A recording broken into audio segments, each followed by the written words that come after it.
আসসালামু আলাইকুম ভিউয়ার্স, কেমন আছেন সবাই? আশা করি অনেক অনেক ভালো আছেন, সুস্থ আছেন এবং নিরাপদে আছেন। ভিউয়ার্স, আজকে একটি বিষয় নিয়ে আলোচনা করব, সেটি হচ্ছে ভ্যাজিনাইটিস, যোনিপ্রদাহ সম্পর্কে। ভ্যাজিনাইটিস বা যোনিপ্রদাহ কেন হয় এবং এর কারণ, লক্ষণ এবং চিকিৎসা সম্পর্কে। ভিউয়ার্স, ভ্যাজিনাইটিস হচ্ছে যোনিপ্রদাহ, জ্বালা অনুভূতি হওয়া। এর কারণে যে সমস্যা হয়ে থাকে তা হলো চুলকানি হতে পারে, প্রস্রাব করার সময় জ্বালাপোড়া বা ব্যথা হতে পারে এবং এর সাথে দুর্গন্ধযুক্ত যোনিস্রাব দেখা দিতে পারে। ভিউয়ার্স, ব্যাকটেরিয়া, জীবাণু, পরজীবী এবং ছত্রাক, ব্যক্তিগত স্বাস্থ্যবিধি মেনে না চলা, বিভিন্ন রাসায়নিক পদার্থের সংস্পর্শে আসা, আবার কিছু ক্ষেত্রে যৌনবাহিত সংক্রমণ, ইস্ট্রোজেনের মাত্রা কম থাকা, এছাড়াও যোনিপথে ড্রাইনেস বা শুষ্কতা থাকার ফলে ভ্যাজিনাইটিস, যোনিপ্রদাহ হতে পারে।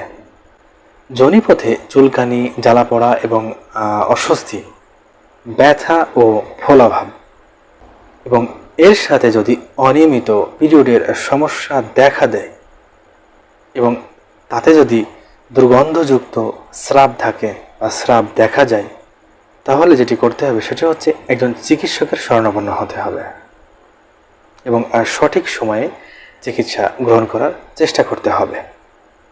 ভিউয়ার্স, যোনিস্রাবের রঙের পরিবর্তন এবং এর সাথে গন্ধের পরিবর্তন, যোনিপথে চুলকানি এবং জ্বালাপোড়া, লাল হয়ে যাওয়া বা ফোলাভাব দেখা দেওয়া, যৌন মিলনে ব্যথা, তীব্র গন্ধযুক্ত ঘন ফেনাযুক্ত স্রাব এবং স্রাবের রং যদি হলুদ বা সবুজ হয়ে থাকে এবং এর ফলে সংক্রমণ হতে পারে, এই সব লক্ষণ দেখা দিলে ভ্যাজিনাইটিস বা যোনিপ্রদাহ হওয়ার সম্ভাবনা রয়েছে। বিভিন্ন কারণে ভ্যাজিনাইটিস, যোনিপ্রদাহ হওয়ার সম্ভাবনা অনেকাংশেই বেড়ে যেতে পারে, যেমন হরমোনের পরিবর্তন, মাল্টিপল সেক্স পার্টনার বা একাধিক যৌনসঙ্গী, অনিরাপদ যৌনক্রিয়া STI, টাইট ফিটিং পোশাক পরিধান যার কারণে ভেজা, স্যাঁতস্যাঁতে বা ঘর্মাক্ত অবস্থার তৈরি হয়ে থাকে, এছাড়াও ভ্যাজাইনাল স্প্রে যাতে সুগন্ধি থাকে, এছাড়াও কিছু স্বাস্থ্যগত সমস্যা, অতিরিক্ত দৈহিক ওজন, অনিয়ন্ত্রিত ডায়াবেটিস যার ফলে রোগ প্রতিরোধ ক্ষমতা কমে যেতে পারে। এই সমস্ত কারণে ভ্যাজিনাইটিস, যোনিপ্রদাহ হতে পারে। ভিউয়ার্স, ভ্যাজিনাইটিস, যোনিপ্রদাহ থেকে দূরে থাকতে হলে বা এই সমস্যা দূর করতে হলে কিছু নিয়মকানুন মেনে চলতে হবে। কিছু নিয়মকানুন এবং করণীয় রয়েছে যেগুলো মেনে চললে বা সেই কাজগুলো করলে ভ্যাজিনাইটিস, যোনিপ্রদাহ থেকে অনেকাংশেই দূরে থাকা যায়। প্রথমত, ব্যক্তিগত স্বাস্থ্যবিধি মেনে চলতে হবে, অর্থাৎ একটি ভালো ব্যক্তিগত স্বাস্থ্যবিধি মেনে চলার চেষ্টা করতে হবে। এর পাশাপাশি পরিষ্কার পরিচ্ছন্ন থাকার চেষ্টা করতে হবে। এর সাথে আরও একটি বিষয়, সেটি হচ্ছে নিরাপদ যৌনতা বজায় রেখে চলাটাও গুরুত্বপূর্ণ একটি বিষয়।